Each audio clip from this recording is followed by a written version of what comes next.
లో మరో అంశం. నైరుతి బంగాళాఖాతంలో అల్పపీడనం బలపడింది, తీవ్ర అల్పపీడనంగా మారిందని వాతావరణ కేంద్రం తెలిపింది. రానున్న 24 గంటల్లో ఉత్తర తమిళనాడు, దక్షిణ ఏపీ తీరం వైపు వెళ్లే అవకాశం ఉందని, ఆ తర్వాత ఏపీ తీరం వెంబడి ఉత్తర దిశగా పయనిస్తుందని అధికారులు తెలిపారు. దీని ప్రభావంతో రానున్న 3 రోజులు ఉత్తర, దక్షిణ కోస్తాలో భారీ వర్షాలు కురిసే అవకాశం ఉందన్నారు. మత్స్యకారులు వేటకు వెళ్లొద్దని సూచించారు. దీనిపై మరింత సమాచారం మా ప్రతినిధి జార్జ్ అందిస్తారు. నైరుతి బంగాళాఖాతంలో అల్పపీడనం బలపడింది. ప్రస్తుతం ఇది తీవ్ర అల్పపీడనంగా మారి ఉత్తర తమిళనాడు, దక్షిణ ఆంధ్రప్రదేశ్ వైపు పయనిస్తుంది. అయితే దీని ప్రభావం ఆంధ్రప్రదేశ్ మీద ఏ విధంగా ఉండబోతుంది, ఎన్ని రోజుల పాటు దీని ప్రభావం ఉంటుందనేది మనతో పాటు మాట్లాడేందుకు విశాఖ తుఫాన్ హెచ్చరికల కేంద్రం వాతావరణ అధికారి శ్రీనివాస్ గారు ఉన్నారు. వారిని అడిగి మరిన్ని వివరాలు తెలుసుకున్నాం. సార్, ప్రస్తుతం అల్పపీడనం ఎక్కడ కొనసాగుతుంది, దీని ప్రభావం ఎన్ని రోజుల పాటు ఉండే అవకాశం ఉంది? ప్రస్తుతం అయితే ఈ తీవ్ర అల్పపీడనం నైరుతి బంగాళాఖాతంలో అయితే నెలకొని ఉంది. ఇది క్రమేపీ నెక్స్ట్ 24 అవర్స్ పీరియడ్లో నార్త్ వెస్ట్ డైరెక్షన్లో వెళ్తూ క్రమేపీ ఇది అంటే ఇక్కడ ఆల్మోస్ట్ ఈ ప్రాంతంలో ఉంది. ఇది నైరుతి బంగాళాఖాతం ఈ ప్రాంతంలో ఇక్కడ ఇప్పుడు ఈ తీవ్ర అల్పపీడనంగా అయితే కంటిన్యూ అవుతుంది. ఇది ఈ నార్త్ వెస్ట్ డైరెక్షన్ అంటే ఈ డైరెక్షన్లో వెళ్తూ ఇటు నార్త్ తమిళనాడు, ఇది దక్షిణ కోస్తా ఈ ప్రాంతానికి ఈ నెక్స్ట్ 24 అవర్స్లో వెళ్ళే ఛాన్స్ ఉంది. ఫర్దర్గా ఇది నెక్స్ట్ సబ్సిక్వెంట్ 24 అవర్స్లో ఇటు ఈ డైరెక్షన్లో ఉన్నది ఇలాగ నియర్లీ నార్త్ వెస్ట్ డైరెక్షన్లో వెళ్తూ ఈ ఆంధ్రప్రదేశ్ కోస్ట్కి అలాంగ్ ది ఆంధ్రప్రదేశ్ కోస్ట్ వెళ్ళే అవకాశం ఉన్నట్టుగా మనం చెప్తున్నాం.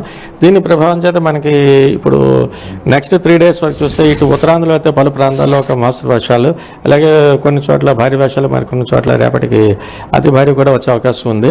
ఇటు దక్షిణ కోస్తా కూడా చూసినా కూడా ఈ రోజు వరకు అయితే పలు ప్రాంతాల్లో మోస్తరు వర్షాలు, 1-2 చోట్ల భారీ వర్ష సూచన అయితే ఇస్తున్నాం. రేపటికి స్లైట్గా కొంత రైన్ఫాల్ ఇంటెన్సిటీ కూడా పెరిగే ఛాన్స్ ఉంది.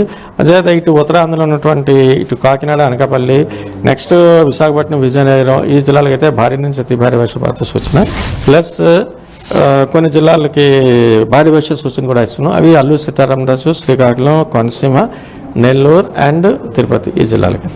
మత్స్యకారులకు ఎటువంటి హెచ్చరికలు జారీ చేశారు, అలాగే రైతులకు కూడా ఎటువంటి హెచ్చరికలు జారీ చేశారు?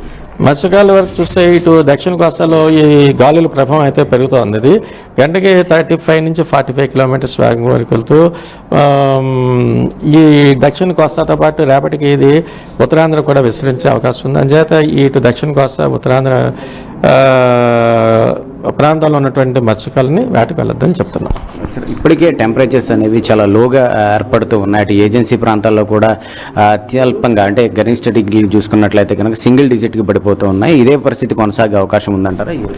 ఇప్పుడు ఉన్నటువంటి పరిస్థితులు చూస్తే అంటే ఇప్పుడు మనకి ప్రస్తుతం బే ఆఫ్ బెంగాల్లో మనకి సిస్టమ్ అయింది, మనకి దగ్గరలోనే ఉంది. అది అందుచేత మనకి గాలులు ఎక్కువగా ఇటు సీ నుంచి ల్యాండ్ మనకి వస్తుంటాయి. అంటే ఈస్టర్లీస్ కానీ నార్త్ ఈస్టర్లీస్ కానీ ఎక్కువ ఉండడం చేత అంటే అవన్నీ వామ్ అండ్ మాయిశ్చర్ విండ్స్ అందుచేత ఏమవుతుందంటే నైట్ టెంపరేచర్స్ మరింతగా పడిపోయే అవకాశం అయితే లేదు.